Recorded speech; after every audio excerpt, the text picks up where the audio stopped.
दर्शकों, एक व्यक्ति ने ओशो से प्रश्न पूछा है कि भजन भी करते हैं, प्रभु का स्मरण भी करते हैं, लेकिन कोई इच्छा कभी पूरी नहीं होती।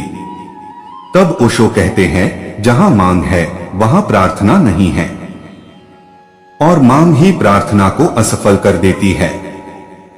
प्रार्थना इसलिए असफल गई कि आपको प्राप्ति हुई नहीं हुई, ऐसा नहीं है।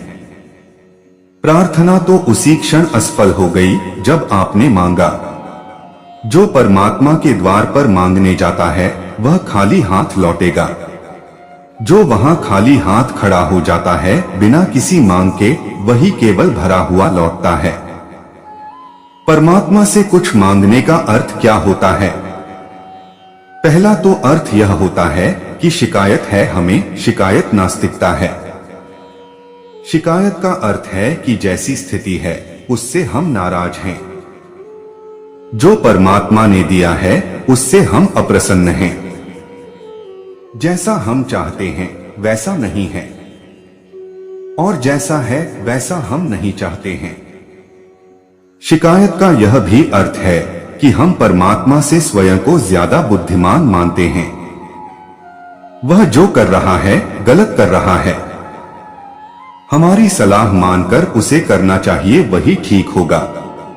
जैसे कि हमें पता है कि क्या है जो ठीक है हमारे लिए। अगर हम बीमार हैं तो हम स्वास्थ्य मांगते हैं, लेकिन जरूरी नहीं कि बीमारी गलत ही हो। और बहुत बार तो स्वास्थ्य भी वह नहीं दे पाता जो बीमारी दे जाती है। हम दुखी हैं तो सुख मांगते हैं, पर जरूरी नहीं कि सुख सुख ही लाए। अक्सर तो ऐसा होता है कि सुख और भी बड़े दुख ले आता है। दुख भी मांझता है, दुख भी निखारता है, दुख भी समझ देता है।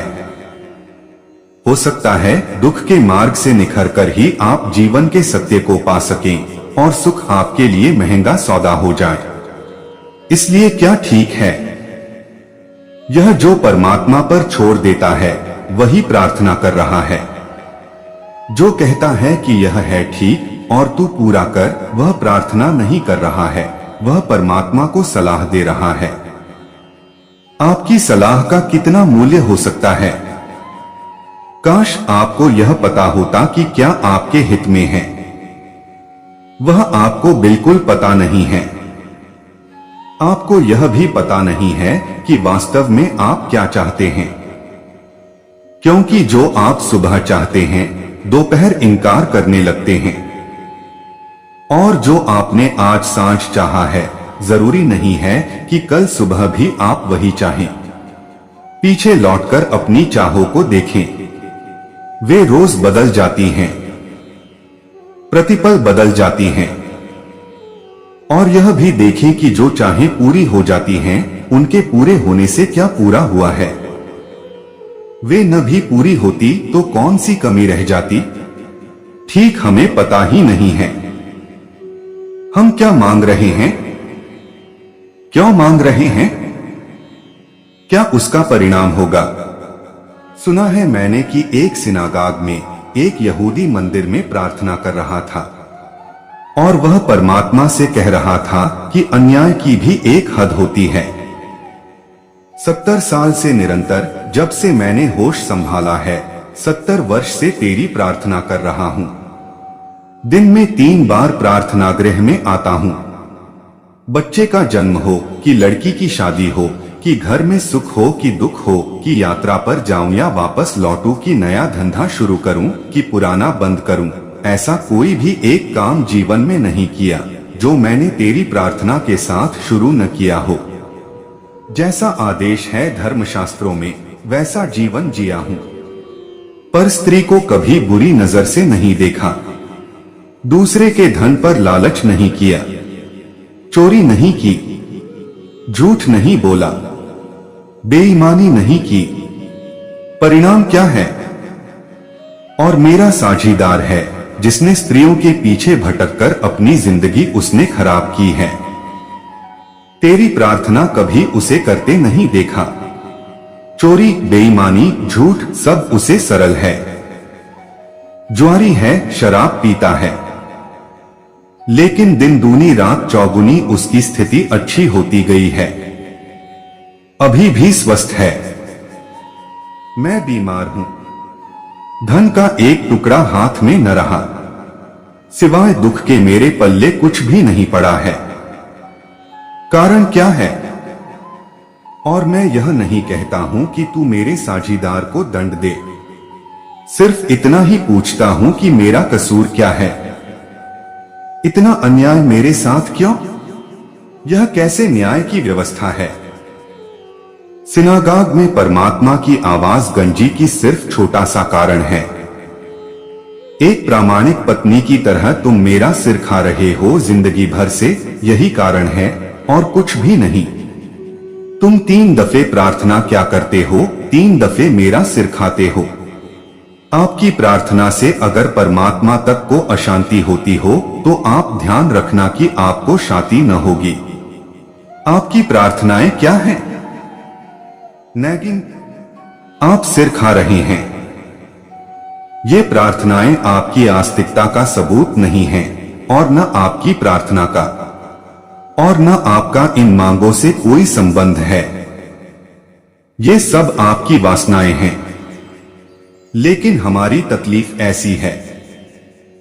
बुद्ध हो, महावीर हो, कृष्ण हो, मोहम्मद हो या क्राइस्ट हो, वे सभी कहते हैं कि तुम्हारी सब मांगे पूरी हो जाएंगी, लेकिन तुम उसके द्वार पर मांग छोड़कर जाना। यही हमारी मुसीबत है।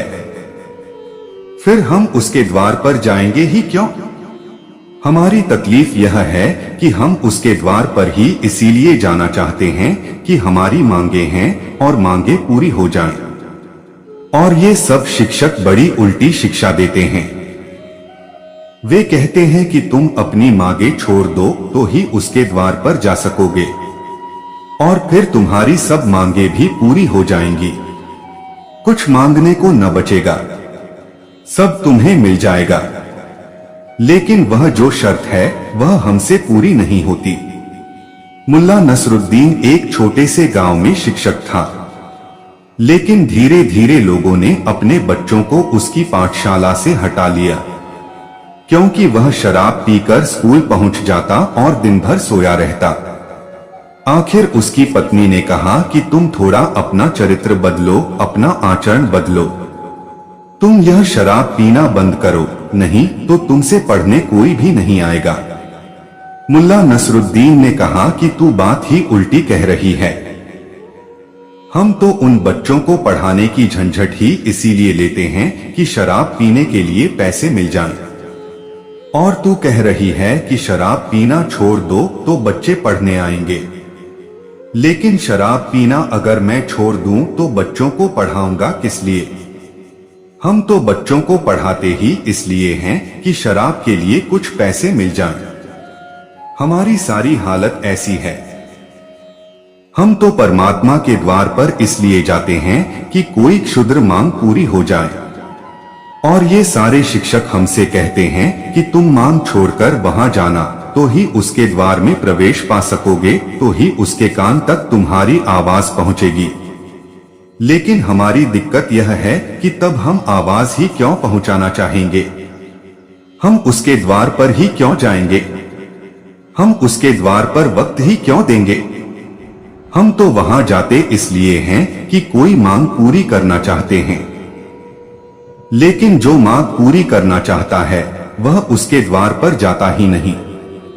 वह मंदिर के द्वार पर जा सकता है, मस्जिद के द्वार पर जा सकता है, उसके द्वार पर नहीं जा सकता, क्योंकि उसका द्वार तो दिखाई ही तब पड़ता है जब चित्त से मांग विसर्जित हो जाती है। उसका द्वार वहां किसी मकान में बना हुआ नहीं है। उसका द्वार तो उस चित्त में है जहां मांग नहीं है, जहां कोई वासना नहीं है, जहां स्वीकार का भाव है, जहां परमात्मा जो कर रहा है उसकी मर्जी के प्रति पूरी स्वीकृति है, समर्पण है। उस हृदय में ही द्वार खुलता है। मंदिर के द्वार को उसका द्वार मत समझ लेना, क्योंकि मंदिर के द्वार में तो वासना सहित आप जा सकते हैं। उसका द्वार तो आपके ही हृदय में है और उस हृदय पर वासना की ही दीवार है। वह दीवार हट जाए तो द्वार खुल जाए। तो ऐसा मत पूछें कि आपकी प्रार्थनाएं, आपका भजन, आपका ध्यान आपकी मांग को पूरा क्यों नहीं करवाता। आपकी मांग के कारण भजन ही नहीं होता, ध्यान ही नहीं होता, प्रार्थना ही नहीं होती। इसलिए पूरे होने का तो कोई सवाल ही नहीं है। जो चीज शुरू ही नहीं हुई वह पूरी कैसे होगी। आप यह मत सोचें कि आखिरी चीज खो रही है, पहली ही चीज खो रही है। पहला कदम ही वहां नहीं है, आखिरी कदम का तो कोई सवाल ही नहीं है। प्रेम मांग शून्य है, प्रेम बेशर्त है। जब आप किसी को प्रेम करते हैं तो आप कुछ मांगते हैं, आपकी कोई शर्त है। प्रेम ही आनंद है, प्रार्थना परम प्रेम है। अगर प्रार्थना ही आपका आनंद हो, आनंद प्रार्थना के बाहर न जाता हो, कोई मांग न हो पीछे जो पूरी हो जाए, तो आनंद मिलेगा। प्रार्थना करने में ही आनंद मिलता हो तो ही प्रार्थना हो पाती है। तो जब प्रार्थना करने जाएं तो प्रार्थना को ही आनंद समझें, उसके पार कोई और आनंद नहीं है। सुना है मैंने कि एक फकीर ने रात एक स्वप्न देखा कि वह स्वर्ग में पहुंच गया है, और वहां उसने देखा मीरा को, कबीर को, चैतन्य को नाचते गीत गाते, तो बहुत हैरान हुआ। उसने पास खड़े एक देवदूत से पूछा कि ये लोग यहाँ भी नाच रहे हैं और गीत गा रहे हैं। हम तो सोचे थे कि अब ये स्वर्ग पहुंच गए तो अब यह उपद्रव बंद हो गया होगा। ये तो जमीन पर भी यही कर रहे थे। इस चैतन्य को हमने जमीन पर भी ऐसे ही नाचते और गाते देखा। इस मीरा को हमने ऐसे ही कीर्तन करते देखा।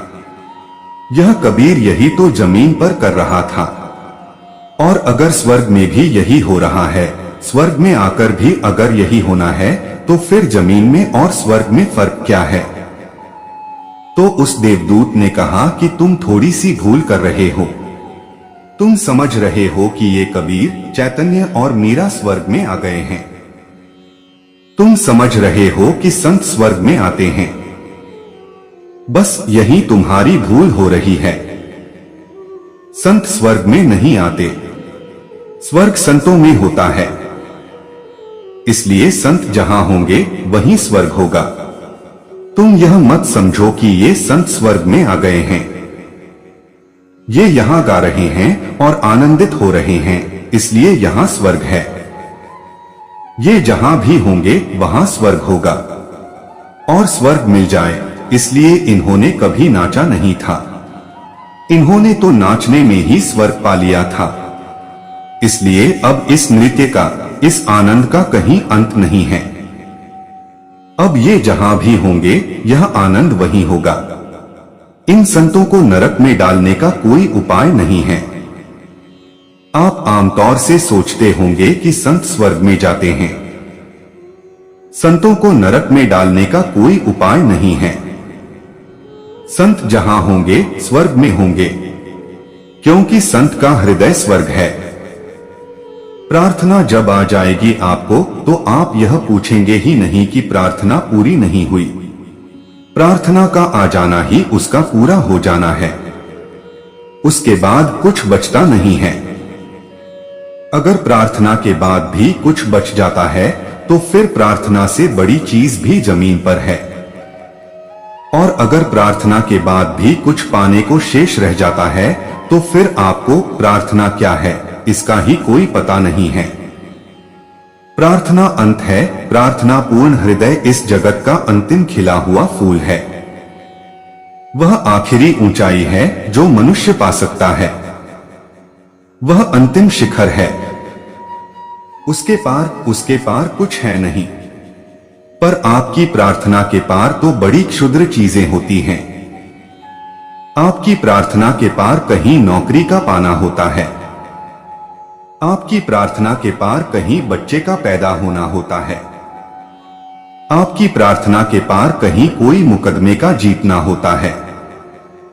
इन प्रार्थनाओं को आप प्रार्थना मत समझना, अन्यथा असली प्रार्थना से आप वंचित ही रह जाएंगे। असली प्रार्थना का अर्थ है अस्तित्व का उत्सव। असली प्रार्थना का अर्थ है मैं हूं, इसका धन्यवाद। मेरा होना परमात्मा की इतनी बड़ी कृपा है कि उसके लिए मैं धन्यवाद देता हूं। एक श्वास भी आती है और जाती है। कभी आपने सोचा कि आपको अस्तित्व को क्या जरूरत है? आप न होते तो क्या हर्ष हो जाता? कभी आपने सोचा कि अस्तित्व को आपकी क्या आवश्यकता है? आप नहीं होंगे तो क्या मिट जाएगा? और आप नहीं थे तो कौन सी कमी थी? आप अगर न होते, कभी न होते, तो क्या अस्तित्व की कोई जगह खाली रह जाती? आपके होने का कुछ भी तो अर्थ, कुछ भी तो आवश्यकता दिखाई नहीं पड़ती। फिर भी आप हैं। जैसे ही कोई व्यक्ति यह अनुभव करता है कि मेरे होने का कोई भी तो कारण नहीं है और परमात्मा मुझे सहे, इसकी कोई भी तो जरूरत नहीं है। फिर भी मैं हूं, फिर भी मेरा होना है, फिर भी मेरा जीवन है। यह जो अहोभाव है, इस अहोभाव से जो नृत्य पैदा हो जाता है, जो गीत पैदा हो जाता है, यह जो जीवन का उत्सव है, यह जो परमात्मा के प्रति कृतज्ञता का बोध है कि मैं बिल्कुल भी तो किसी उपयोग का नहीं हूं, फिर भी तेरा इतना प्रेम कि मैं हूं, फिर भी तू मुझे सहता है और झेलता है। शायद मैं तेरी पृथ्वी को थोड़ा गंदा ही करता हूं और शायद तेरे अस्तित्व को थोड़ा सा उदास और रुग्ण करता हूं। शायद मेरे होने से अड़चन ही होती है और कुछ भी नहीं होता। तेरे संगीत में थोड़ी बाधा पड़ती है। तेरी धारा में मैं एक पत्थर की तरह अवरोध हो जाता हूं, फिर भी मैं हूं और तू मुझे ऐसे संभाले हुए है जैसे मेरे बिना यह अस्तित्व न हो सकेगा। यह जो अहोभाव है, यह जो ग्रेटिट्यूड है, इस अहोभाव, इस धन्यता से जो गीत, जो सिर झुक जाता है, वह जो नाच पैदा हो जाता है, वह जो आनंद की एक लहर जग जाती है, उसका नाम प्रार्थना है। जरूरी नहीं है कि वह शब्दों में हो। शब्दों में तो जरूरत ही इसलिए पड़ती है कि जीवन से हमें कहने की कला नहीं आती। नहीं तो प्रार्थना मौन होगी। शब्द तो सिक्खड़ के लिए हैं। वे तो प्राथमिक, जिसको अभी कुछ पता नहीं है, उसके लिए हैं। जो जान लेगा कला, उसका तो पूरा अस्तित्व ही अहोभाव का नृत्य हो जाता है। एक गरीब फकीर एक मस्जिद में प्रार्थना कर रहा था। उसके पास ही एक बहुत बुद्धिमान, शास्त्रों का बड़ा जानकार, वह पंडित भी प्रार्थना कर रहा था। पंडित को सदा ही लगता है कि दूसरा अज्ञानी है। पंडित होने का मजा ही यही है कि दूसरे का अज्ञान दिखाई पड़ता है और दूसरे के अज्ञान में अहंकार को तुष्टि मिलती है। तो पंडित को देखकर ही लगा कि यह गरीब फकीर कपड़े लगते भी ठीक नहीं, शक्ल सूरत से भी पढ़ा लिखा, सुसंस्कृत नहीं मालूम पड़ता है, गंवार है, यह क्या प्रार्थना कर रहा होगा। और जब तक मेरी अभी प्रार्थना नहीं सुनी गई, इसकी कौन सुन रहा होगा। ऐसे अशिष्ट, गंवार आदमी की असंस्कृत इसकी प्रार्थना कहां परमात्मा तक पहुंचती होगी। मैं परिष्कार कर करके हैरान हो गया हूं और प्रार्थना को बारीक से बारीक कर लिया है, शुद्धतम कर लिया है। अभी मेरी आवाज नहीं पहुंची, इसकी क्या पहुंचती होगी। फिर भी उसे जिज्ञासा हुई कि यह कह क्या रहा है। वह धीरे धीरे गुनगुना रहा था। वह फकीर कह रहा था परमात्मा से कि मुझे भाषा नहीं आती और शब्दों का जमाना भी मुझे नहीं आता, तो मैं पूरी अल्फाबेट बोले देता हूं, ABCD पूरी बोले देता हूं। तू ही जमा ले, क्योंकि इन्हीं सब अक्षरों में तो सब प्रार्थनाएं आ जाती हैं। तू ही जमा ले कि मेरे काम का क्या है और तू ही प्रार्थना बना ले। वह पंडित बहुत घबरा गया कि ये क्या मूर्खता है। यह क्या कह रहा है कि मैं तो सिर्फ अल्फाबेट जानता हूं, यह 12 खड़ी जानता हूं, यह मैं पूरी बोले देता हूं। अब जमाने का काम तू ही कर ले, क्योंकि सभी शास्त्र इन्हीं में तो आ जाते हैं। और सभी प्रार्थनाएं इन्हीं से तो बनती हैं। और मुझसे भूल हो जाएगी, तू ठीक जमा लेगा। तेरी जो मर्जी वही मेरी मर्जी। वह पंडित तो बहुत घबरा गया। उसने आंख बंद की और परमात्मा से कहा कि हद हो गई। मेरी प्रार्थना अभी तक तुझ तक नहीं पहुंची, क्योंकि मेरी कोई मांग पूरी नहीं हुई। क्योंकि मांग पूरी हो तो ही हम समझें कि प्रार्थना पहुंची। और यह आदमी यह क्या कह रहा है? सुना उसने अपने ध्यान में कि उसकी प्रार्थना पहुंच गई, क्योंकि न तो उसकी कोई मांग है, न पांडित्य का कोई दम्भ है। वह यह भी नहीं कह रहा है कि मेरी मांग क्या है। वह कह रहा है कि तू ही जमा ले। जो इतना मुझ पर छोड़ देता है उसकी प्रार्थना पहुंच गई। प्रार्थना है उस पर छोड़ देना, खुद पकड़कर रख लेना वासना है। उस पर छोड़ देना प्रार्थना है। अपने को समझदार मानना वासना है। सारी समझ उसकी और हम ना समझ, ऐसी भाव दशा प्रार्थना है। एक दूसरे मित्र ने पूछा है, कल आपने कहा कि बाहर वस्तु बहती हुई व्यक्तियों की ओर प्रेम वासना है और स्वयं के भीतर चैतन्य केंद्र की ओर वापस लौटकर बहता हुआ प्रेम श्रद्धा है, भक्ति है। किंतु भक्ति योग में तो बाहर स्वयं से भिन्न किसी इष्ट देव की ओर साधक की चेतना बहती है। तब तो आपके कथनानुसार यह भी वासना हो गई, श्रद्धा व भक्ति नहीं। समझाएं कि भक्ति योग साधक की चेतना बाहर पर की ओर बहती है या भीतर स्व की ओर। थोड़ा जटिल है, लेकिन समझने की कोशिश करें। जैसे ही साधक यात्रा शुरू करता है, उसे भीतर का तो कोई पता नहीं। वह तो बाहर को ही जानता है। उसे तो बाहर का ही अनुभव है। अगर उसे भीतर भी ले जाना है तो भी बाहर के ही सहारे भीतर ले जाना होगा। और बाहर भी छुड़ाना है तो धीरे धीरे बाहर के सहारे ही छुड़ाना होगा। तो परमात्मा को बाहर रखा जाता है। यह सिर्फ उपाय है, एक डिवाइस कि परमात्मा वहां ऊपर आकाश में है। परमात्मा सब जगह है।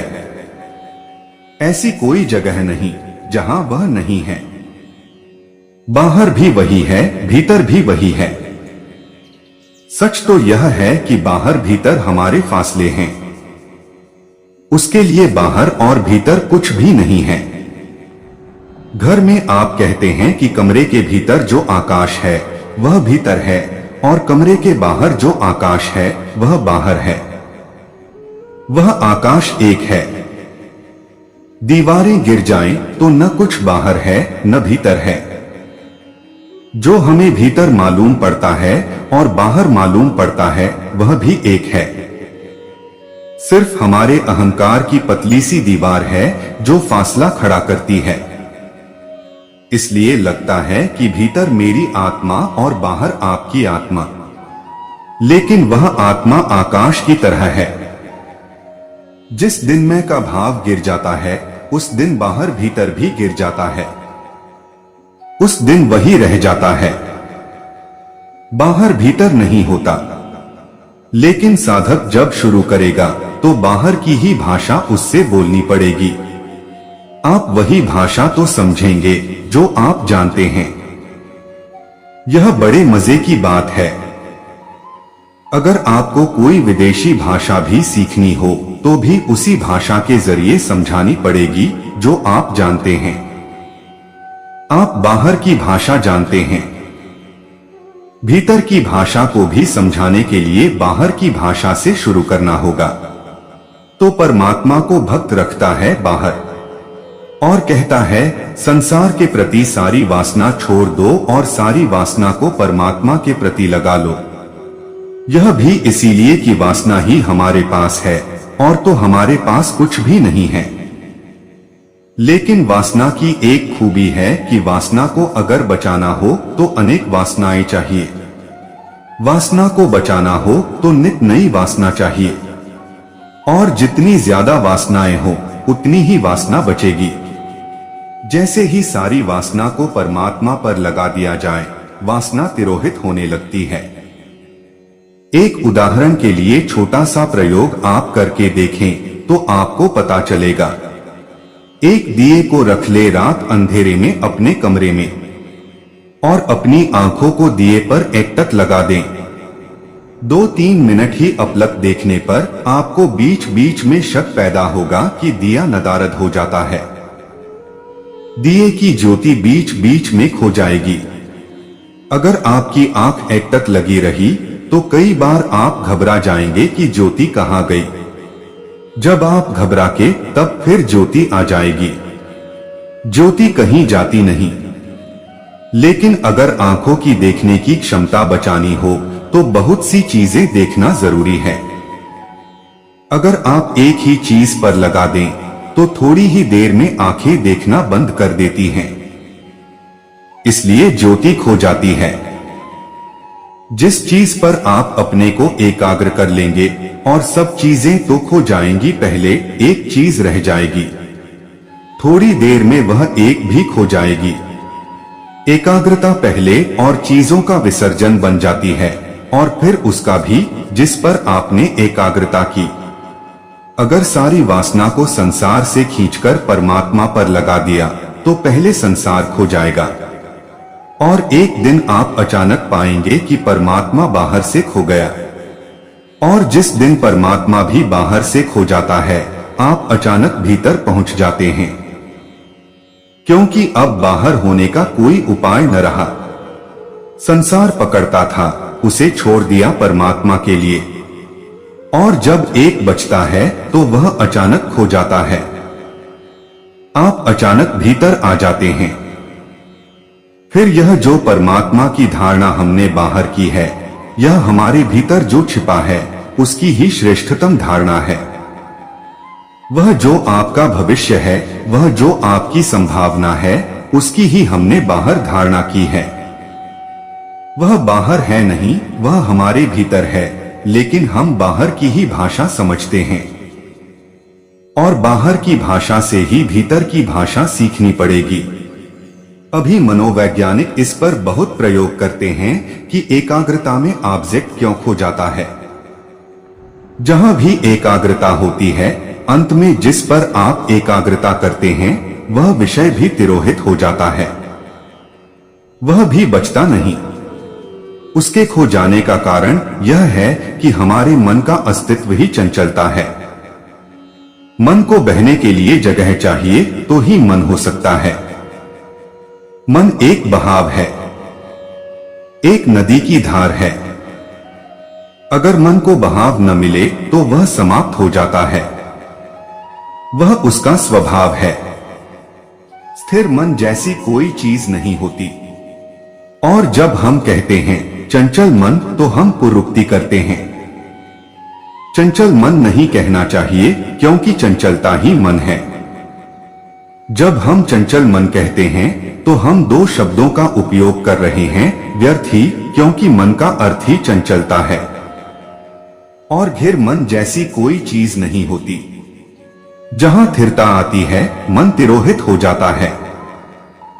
जैसे स्वस्थ बीमारी जैसी कोई बीमारी नहीं होती, जैसे ही स्वास्थ्य आता है बीमारी खो जाती है, वैसे ही स्थिरता आती है मन खो जाता है। मन के होने के लिए अस्थिरता जरूरी है। ऐसा समझें कि सागर में लहरें हैं या झील पर बहुत लहरें हैं। झील अशांत है तो हम कहते हैं लहरें बड़ी अशांत हैं। कहना नहीं चाहिए, क्योंकि अशांति ही लहरें हैं। फिर जब शांत हो जाती है झील, तब क्या आप ऐसा कहेंगे कि अब शांत लहरें हैं? लहरें होती ही नहीं। जब लहरें नहीं होती तभी शांति होती है। जब झील शांत होती है तो लहरें नहीं होती। लहरें तभी होती हैं जब झील अशांत होती है, तो अशांति ही लहर है। आपकी आत्मा झील है, आपका मन लहरें है। शांत मन जैसी कोई चीज नहीं होती, अशांति ही मन है। तो अगर हम किसी भी तरह से किसी एक चीज पर टिका लें अपने को, तो थोड़ी ही देर में मन खो जाएगा, क्योंकि मन एकाग्र हो ही नहीं सकता। जो एकाग्र होता है वह मन नहीं है, वह भीतर का सागर है, वह भीतर की झील है, वही एकाग्र हो सकती है। तो मित्रों, कोई भी ऑब्जेक्ट, चाहे परमात्मा की प्रतिमा हो, चाहे कोई यंत्र हो, चाहे कोई मंत्र हो, चाहे कोई शब्द हो, चाहे कोई आकार रूप हो, कोई भी हो, इतना ही उसका उपयोग है बाहर रखने में कि आप पूरे संसार को भूल जाएंगे और एक रह जाएगा। जिस क्षण एक रहेगा युगपत उसी क्षण एक भी खो जाएगा और आप अपने भीतर फेंक दिए जाएंगे। यह बाहर का जो विषय है एक जंपिंग बोर्ड है जहां से भीतर छलांग लग जाती है। तो किसी भी चीज पर एकाग्र हो जाएं। इसलिए कोई फर्क नहीं पड़ता कि आप उस एकाग्रता के बिंदु को अल्लाह कहते हैं। कोई फर्क नहीं पड़ता कि ईश्वर कहते हैं, कि राम कहते हैं, कि कृष्ण कहते हैं, कि बुद्ध कहते हैं। आप क्या कहते हैं इससे कोई फर्क नहीं पड़ता। आप क्या करते हैं इससे फर्क पड़ता है। राम, बुद्ध, कृष्ण, क्राइस्ट का आप क्या करते हैं इससे फर्क पड़ता है। क्या कहते हैं इससे फर्क नहीं पड़ता।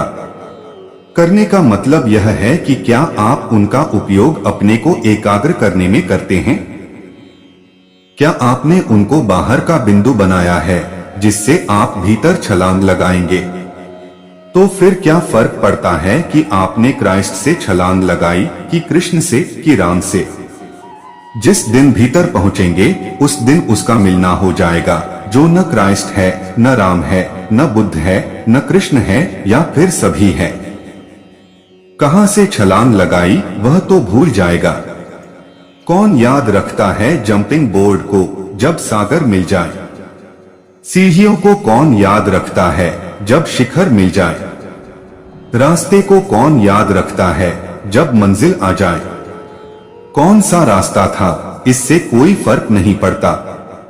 सभी रास्ते काम में लाए जा सकते हैं।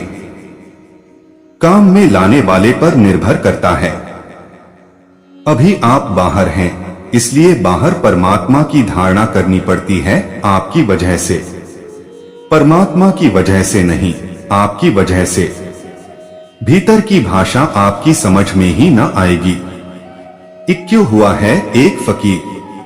किसी ने आकर इक्क्यू से पूछा कि सारे धर्म का सार संक्षिप्त में कह दो, क्योंकि मेरे पास ज्यादा समय नहीं है। मैं काम धंधे वाला आदमी हूं। क्या है धर्म का मूल सार। तो इक्क्यू बैठा था रेत पर, उसने अंगुली से लिख दिया ध्यान। उस आदमी ने कहा ठीक, लेकिन थोड़ा और विस्तार करो। इतने से बात समझ में नहीं आई। तो इक्क्यू ने और बड़े अक्षरों में रेत पर लिख दिया ध्यान। तो वह आदमी थोड़ा संदिग्ध हुआ। उसने कहा कि उसी शब्द को दोहराने से क्या होगा, थोड़ा और साफ करो। तो इक्क्यू ने और बड़े अक्षरों में लिख दिया ध्यान। उस आदमी ने कहा कि तुम पागल तो नहीं हो, मैं पूछता हूं कुछ साफ करो। तो इक्क्यू ने कहा साफ तो तुम्हारे करने से होगा, साफ मेरे करने से नहीं होगा। अब साफ तुम करो। बात सार की मैंने कह दी, अब करना तुम्हारा काम है। इससे ज्यादा और मैं कुछ नहीं कह सकता हूं, और इससे ज्यादा मैं कुछ भी कहूंगा तो गड़बड़ हो जाएगी। उस आदमी की कुछ भी समझ में न आया होगा, क्योंकि इक्क्यू जो भाषा बोल रहा है वह भाषा उसके लिए जटिल पड़ी होगी। उसने शुद्धतम बात कह दी, लेकिन शुद्धतम बात समझने की सामर्थ्य भी चाहिए। इसलिए जो बहुत करुणावान हैं, वे हमारी अशुद्ध भाषा में बोलते हैं। इसलिए नहीं कि अशुद्ध बोलने में कुछ रस है, बल्कि इसलिए कि हम अशुद्ध को ही समझ सकते हैं, और धीरे धीरे ही हमें खींचा जा सकता है उस भीतर की यात्रा पर। हम संसार को जोर से पकड़े हुए हैं कि एक एक इंच भी हम बहुत मुश्किल से छोड़ते हैं, और यह यात्रा है सब छोड़ देने की। क्योंकि जब तक पकड़ न छूट जाए और हाथ खाली न हो जाएं, तब तक परमात्मा की तरफ नहीं उठते। भरे हुए हाथ उसके चरणों में नहीं झुकाए जा सकते, सिर्फ खाली हाथ उसके चरणों में झुकाए जा सकते हैं, क्योंकि भरे हुए हाथ वाला आदमी झुकता ही नहीं है। इसीलिए जीसस ने कहा है कि चाहे सुई के छेद से ऊंट निकल जाए, लेकिन धनी आदमी मेरे स्वर्ग के राज्य में प्रवेश न कर सकेगा। यह किस धनी आदमी की बात कही है? वे सभी धनी हैं जिनके हाथ भरे हुए हैं, जिन्हें लगता है कुछ हमारे पास है, जिन्हें लगता है कि कुछ पकड़ने योग्य है, जिन्हें लगता है कि कोई संपदा है। वे उस द्वार में प्रवेश न कर सकेंगे। जिसके पास कुछ है उसके लिए द्वार बहुत संकीर्ण मालूम पड़ेगा, उसमें से वह निकल न सकेगा। और जिसके पास कुछ नहीं है उसके लिए वह द्वार इतना विराट है जितना विराट हो सकता है। यह पूरा संसार उससे निकल जाए, इतना बड़ा वह द्वार है।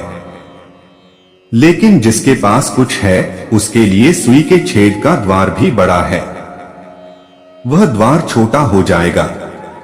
जितना हमारे हाथ पकड़े होते हैं चीजों को, उतने हम भारी और वजनी उड़ने में असमर्थ हो जाते हैं। जितने हमारे हाथ खाली हो जाते हैं। इसलिए जीसस ने जो कहा है कि भीतर की दरिद्रता, उसका अर्थ इतना ही है कि जिसने सारी पकड़ छोड़ दी संसार पर, वही भीतर से दरिद्र है। लेकिन आदमी बहुत उपद्रवी है, बहुत चालाक है, और सब चालाकी में अपने को ही फंसा लेता है, क्योंकि यहाँ कोई और नहीं है जिसको आप फंसा सकें। आप खुद ही जाल बुनेंगे और फंस जाएंगे, खुद ही खड्डा खोदेंगे और गिर जाएंगे। हम सब अपनी अपनी कब्रें खोदकर तैयार रखते हैं, कब मौका आ जाए गिरने का तो गिर जाएं। गिराते दूसरे हैं, कब्रें हम ही खोद लेते हैं। और वे दूसरे भी हमारी सहायता इसलिए करते हैं क्योंकि हम उनकी सहायता करते रहे हैं। आदमी बहुत जटिल है और सोचता है कि बहुत होशियार है। तो कभी कभी ऐसा भी हो जाता है कि वह बाहर की संसार की संपत्ति छोड़ देता है, तो फिर कुछ भीतरी गुणों की संपत्ति को पकड़ लेता है। सुना है मैंने, एक तथाकथित संत का परिचय दिया जा रहा था, और जो परिचय देने खड़ा था, जैसा कि भाषण में अक्सर हो जाता है, उसकी गर्मी बढ़ती गई, जोश बढ़ता गया, और वह फकीर की बड़ी तारीफ करने लगा। और उसने कहा कि ऐसा फकीर पृथ्वी पर दूसरा नहीं है। इन जैसा ज्ञान लाखों वर्षों में कभी होता है। बड़े बड़े पंडित इनके चरणों में आकर बैठते हैं और सिर झुकाते हैं। इन जैसा प्रेम असंभव है दोबारा खोज लेना। सब तरह के लोग इनके प्रेम में नहाते हैं और पवित्र हो जाते हैं। और वह ऐसा कहता चला गया। जब सारी बात पूरी होने के करीब थी, तो उस फकीर ने उस भाषण करने वाले का कोट धीरे से झटका और कहा कि मेरी विनम्रता के संबंध में मत भूल जाना। Don't forget my humility. मेरी विनम्रता के संबंध में भी कुछ कहो, विनम्रता के संबंध में भी कुछ कहो। तो यह आदमी विनम्र रहा होगा कि नहीं? तब तो विनम्रता भी अहंकार हो गया, और तब तो विनम्रता भी संपत्ति हो गई। यह आदमी बाहर से हो सकता है सब छोड़ दिया हो, लेकिन इसने भीतर से सब पकड़ा हुआ है। इससे कुछ भी छूटा नहीं है, क्योंकि पकड़ नहीं छूटी है। और जो विनम्रता को पकड़े हुए है, वह उतना ही अहंकारी है जितना कोई और अहंकारी है। और कई बार तो ऐसा होता है कि स्थूल अहंकार तो खुद भी दिखाई पड़ता है, सूक्ष्म अहंकार दिखाई नहीं पड़ता। यह जो परमात्मा की यात्रा है, यह तो भीतर की ही यात्रा है। लेकिन बाहर से हम छोड़े तो हम भीतर की तरफ सरकने शुरू हो जाते हैं। बाहर से हम छोड़ सकें, इसलिए बाहर ही परमात्मा को हमने खड़ा किया है। हमारे सब मंदिर, हमारी सब मस्जिदें, गिरजे, गुरुद्वारे सब प्रतीक हैं। बाहर कोई मंदिर है नहीं, लेकिन बाहर मंदिर बनाना पड़ा है, क्योंकि हम केवल बाहर के ही मंदिर अभी समझ सकते हैं। लेकिन वह बाहर का मंदिर एक जगह हो सकती है जहां से हम संसार को छोड़कर उस मंदिर में प्रवेश कर जाएं, और फिर वह मंदिर भी छूट जाएगा, क्योंकि जब इतना बड़ा संसार छूट गया तो यह छोटा सा मंदिर ज्यादा देर नहीं रुक सकता है। और जब संसार छूट गया तो संसार में बैठे हुए परमात्मा की प्रतिमा भी छूट जाएगी। वह केवल बहाना है। संसार को छोड़ सकें इसलिए परमात्मा को बाहर रखते हैं, फिर तो वह भी छूट जाता है। और जो संसार को ही छोड़ सका वह अब इस एक को भी छोड़ देगा। जिसने अनेक को छोड़ दिया वह एक को भी छोड़ देगा। और जब अनेक भी नहीं बचता और एक भी नहीं बचता, तभी वस्तुत वह एक बचता है, जिसको हमने अद्वैत कहा है।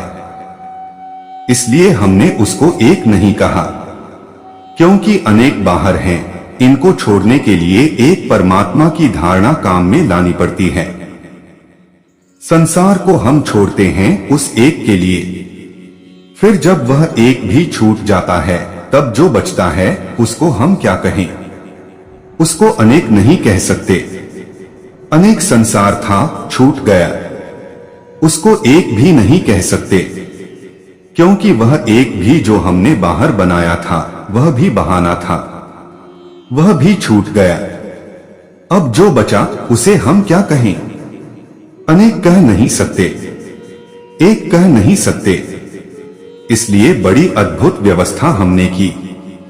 हमने उसको कहा अद्वैत, न एक न दो। हमने सिर्फ इतना कहा है जो दो नहीं है। हमने केवल संख्या को इनकार कर दिया। सब संख्याएं बाहर हैं, एक भी अनेक भी, वे दोनों छूट गईं। अब हम उस जगह पहुंच गए हैं जहां कोई संख्या नहीं है। लेकिन इस तक जाने के लिए बाहर के प्रतीक सहारे बन सकते हैं। खतरा जरूर है। खतरा आदमी में है, प्रतीकों में नहीं है। खतरा यह है कि कोई सीढ़ी को ही रास्ते की अड़चन बना ले सकता है, और कोई समझदार हो तो रास्ते पर पड़े हुए पत्थर को भी सीढ़ी बना ले सकता है। यह आप पर निर्भर है कि आप उसका उपयोग सीढ़ी की तरह करेंगे, उस पर चढ़ेंगे और आगे निकल जाएंगे, या उसी के किनारे रुककर बैठ जाएंगे कि अब जाने का कोई उपाय न रहा। यह पत्थर पड़ा है, अब कोई उपाय आगे जाने का नहीं है। सीढ़ी अवरोध बन सकती है, अवरोध सीढ़ी बन सकता है। आप पर निर्भर है। प्रतीक खतरनाक हो जाते हैं अगर उनको कोई जोर से पकड़ ले। प्रतीक छोड़ने के लिए हैं। प्रतीक सिर्फ बहाने हैं। उनका उपयोग कर लेना है और उन्हें भी फेंक देना है। और जब कोई व्यक्ति फेंकता चला जाता है, उस समय तक जब तक कि फेंकने को कुछ भी शेष रहता है, वही व्यक्ति उस अंतिम बिंदु पर पहुंच पाता है। एक प्रश्न और फिर मैं सूत्र लूं। आपने कल कहा कि अनुभव पर आधारित श्रद्धा ही वास्तविक श्रद्धा है, और यह भी कहा कि प्रेम और भक्ति की साधना सहज व सरल है। यह भी कहा कि आज तर्क व बुद्धि के अत्यधिक विकास के कारण झूठी आस्तिकता खतरे में पड़ गई है। तो समझाएं कि अनुभव शून्य साधक कैसे श्रद्धा की ओर बढ़े, और आज के बौद्धिक युग में भक्ति योग अर्थात भावुकता का मार्ग कैसे उपयुक्त है। श्रद्धा के अभाव में भक्ति योग की साधना कैसे संभव है। पहली बात, कैसे अनुभव शून्य साधक अनुभव की ओर बढ़े। पहली बात तो वह यह समझे कि अनुभव शून्य है, बड़ी कठिन है। सभी को ऐसा ख्याल है कि अनुभव तो हमें है ही। अपने को अनुभव शून्य मानने में बड़ी कठिनाई होती है। लेकिन धर्म के संबंध में हम अनुभव शून्य हैं, ऐसी प्रतीति पहली जरूरत है, क्योंकि जो हमारे पास नहीं है वही खोजा जा सकता है। जो हमारे पास है ही उसकी खोज ही नहीं होती। बीमार आदमी समझता हो कि मैं स्वस्थ हूँ तो इलाज का कोई सवाल ही नहीं है।